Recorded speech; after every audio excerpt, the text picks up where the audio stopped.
Hey guys, I will show you how to fix this problem on Windows system.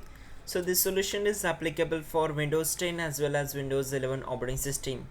What you have to do, you need to just follow my screen and we will fix this issue together. It's just a one-step process and problem will be solved.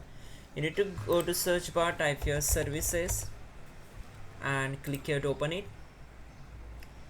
Once we are here, we need to select any any services and press V.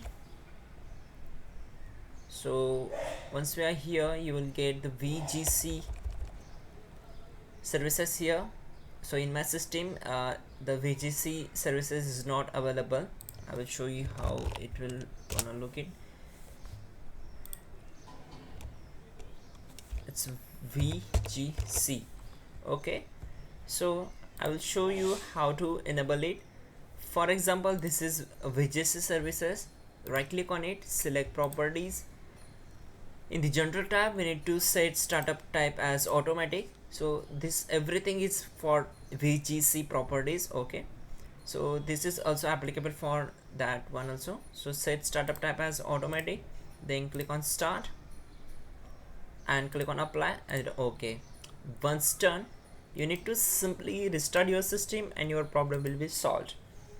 You can also check out our description link to fix this issue quickly and effectively. And yeah, don't forget to like the video. Please do subscribe the channel.